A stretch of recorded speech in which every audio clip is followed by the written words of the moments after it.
Hello नमस्कार दोस्तों। अब अभी मिली मौसम विभाग की जानकारी के अनुसार बिहार में कंपकंपी के साथ कंपा देने वाली भीषण ठंड जारी है और 14 जिलों को लेकर कोहरे को लेकर येलो अलर्ट जारी किया गया है। वहीं बिहार में मौसम ने अपने हाल से लोगों को बेहाल कर रखा है। हाथ में दस्ताने से बाहर निकलते ही लोग घरों में दुबके हुए हैं और दैनिक मजदूरों का बुरा हाल है। कई जिलों में अलाव की व्यवस्था नहीं की गई है, आम लोग परेशान हैं। वहीं मौसम विभाग ने घने कोहरे को लेकर एक बार फिर से येलो अलर्ट जारी किया है। तो आपके जिले का आज क्या हाल होगा जानेंगे इस वीडियो में। तो यदि आप भी बिहार के पूर्वी चंपारण, पश्चिमी चंपारण, सीतामढ़ी, शिवहर, मुजफ्फरपुर, गोपालगंज, सिवान, सारण, वैशाली, समस्तीपुर, दरभंगा, मधुबनी, सुपौल, अररिया, किशनगंज, पूर्णिया, मधेपुरा, सहरसा, खगड़िया, कटिहार, भागलपुर, मुंगेर, बांका, लखीसराय, बेगूसराय, समस्तीपुर, वैशाली, सारण, भोजपुर, बक्सर, कैमूर, रोहतास, औरंगाबाद, जहानाबाद, गया, नवादा, शेखपुरा, नालंदा, पटना, जमुई, बांका, इन किन्हीं जिलों में से एक जिले में से आप रहते हैं तो जल्दी से इस वीडियो को लाइक कर दीजिए, शेयर कर दीजिए और हमारे चैनल को सब्सक्राइब कर दीजिए। सब्सक्राइब करने के बाद जो पास में घंटी है इसको दबाकर इस ऑल पे जरूर से क्लिक कर दीजिए। इतना करने के बाद नीचे कमेंट में जाइए और यहाँ पे अपने जिले का नाम जरूर से लिख दीजिए ताकि अपने जिले में जब भी ठंड पड़े या फिर बारिश हो उसकी जानकारी मैं आप तक आसानी से पहुंचा पाऊं। तो अब बात कर लेते हैं बिहार के सभी जिलों के मौसम की जानकारी। तो बिहार के अलावा आईएमडी ने पूरे उत्तर पश्चिमी भारत में अगले सप्ताह से ठीक पहले घने कोहरे और शीतलहर का एक और दौर आने की संभावना जताई है। इस दौरान तापमान में 3 से 5 डिग्री सेल्सियस तक की कमी आ सकती है। भारत मौसम विज्ञान आईएमडी के ताजा बुलेटिन के मुताबिक आने वाले 2 दिनों के बाद इन क्षेत्रों के लोगों को शीतलहर में थोड़ी राहत मिल सकती है। इस दौरान पश्चिमी हिमालय क्षेत्र में छिटपुट से हल्की बारिश या बर्फबारी और आसपास के मैदानी इलाकों में छिटपुट बारिश हो सकती है। आईएमडी के मुताबिक पश्चिमी उत्तर प्रदेश में यहाँ पे आने वाले 2 दिनों में और पूरी उत्तर प्रदेश में आने वाले 3 दिनों के बाद और बिहार के कुछ हिस्सों में आज से ठंड की स्थिति बरकरार रहेगी। हालांकि बिहार में अभी ठंड से हाल बेहाल कर रखा है। वहीं मौसम विज्ञान केंद्र पटना की ओर से सूबे में 14 जिलों में घने कोहरे का लेकर येलो अलर्ट जारी किया है, जिसमें बेगूसराय, लखीसराय, नालंदा, पटना, शेखपुरा, नवादा, जहानाबाद, रोहतास, बक्सर और कैमूर जिला शामिल है।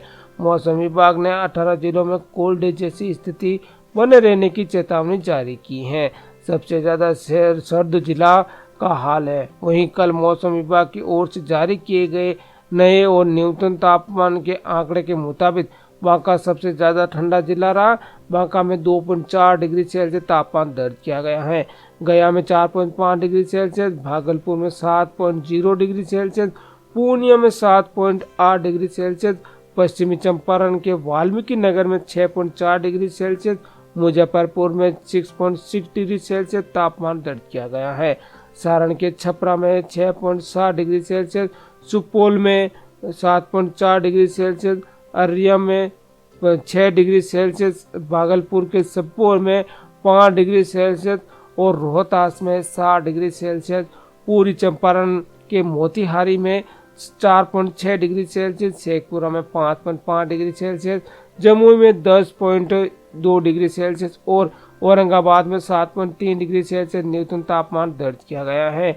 वहीं कल प्रदेश का सबसे ठंडे जिले में बांका, गया, पूर्वी चंपारण का मोतिहारी, समस्तीपुर का पूसा शामिल रहा है। मौसम विभाग के मुताबिक राज्य के अगले 48 घंटों तक कड़ाके की ठंड रही और रहेगी और बिहार में तेज रफ्तार के साथ पछुआ हवा का प्रभाव जारी है। वहीं अगले 2 से 3 दिनों तक इसकी गति 10 किलोमीटर प्रति घंटे की रफ्तार से रहेगी। प्रदेश के कई जिलों में कोल्ड डे जैसी स्थिति बनी रहेगी। मैदानी इलाकों में मौसम पर हो रहा असर, पहाड़ी इलाकों में हो रही बर्फबारी का असर है। वातावरण की स्थिति जाने तो शीतलहर और घने कोहरे की वजह से ट्रेन और हवाई उड़ानों पर काफी असर पड़ा है। पटना में कल दिन भर मौसम साफ रहने के साथ ही भोर से पहले कोहरा भी रहेगा। वहीं सुबह 9 बजे आज हल्का कोहरा छाने की संभावना है और दोपहर 2 बजे के आसपास अधिकतम तापमान 24 डिग्री सेल्सियस रहने वाला है और लगभग 3 बजे यहाँ पे शाम को 86% आर्द्रता के साथ दिन में बहुत अधिक सापेक्ष आर्द्रता होगी, जो कि 53% लेकर 100% तक होगी। हवा हल्की होगी और रात 9 बजे पूरी दिशा में बहते हुए 9 किलोमीटर प्रति घंटे की रफ्तार से चलेगी। दिन भर में 10 किलोमीटर औसत दृश्यता तथा विजिबिलिटी अच्छी रहने की उम्मीद है। सूर्योदय सुबह 6:31 होगा और सूर्य अस्त 5:23 होगा, जिससे ये कुल 10 घंटे और 52 मिनट का दिन होगा। हवा की गुणवत्ता 168 और 249 के बीच रहने वाली है। राजस्थान और उत्तराखंड से आ रही बर्फीली हवाओं का असर बिहार पर सीधा पड़ रहा है।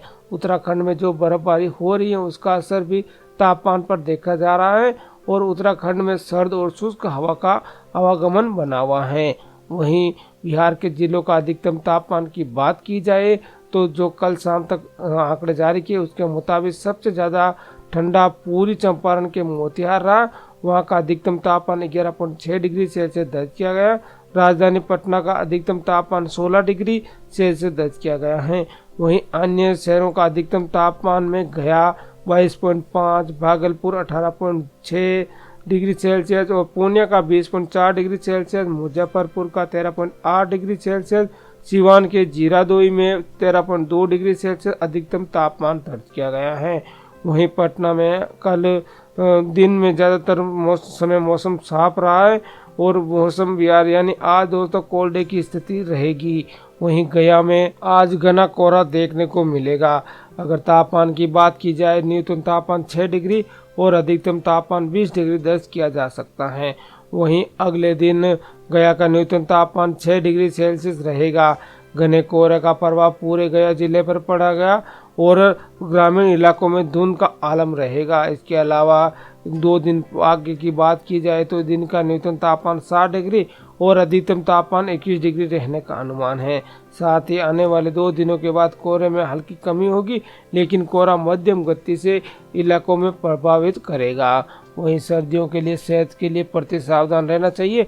बिहार के आयुर्वेदिक चिकित्सक और मौसमी बीमारियों के जानकार डॉक्टर धर्मवीर उपाध्याय कहते हैं कि सर्दियों में हर किसी को अपने सेहत का विशेष ख्याल रखना जरूरी है। उन्होंने बताया कि इस समय लोग सावधान रहना चाहिए और लोगों को खुद को गर्म कपड़ों से कवर करके रखना चाहिए। बच्चों को खास तौर पर पैर और सिर और कानों को ढककर रखना चाहिए। उन्होंने कहा कि खाने में बुजुर्गों को साबुत अनाज दलिया लेना चाहिए। तले हुए पदार्थों का सेवन करने से बचे। उन्होंने कहा कि फलों और सब्जियों का सेवन भरपूर मात्रा में करना चाहिए, इससे बीमारियों की लड़ने की शक्ति होती है। और उन्होंने कहा कि मौसम में पानी पीना बहुत ही जरूरी है।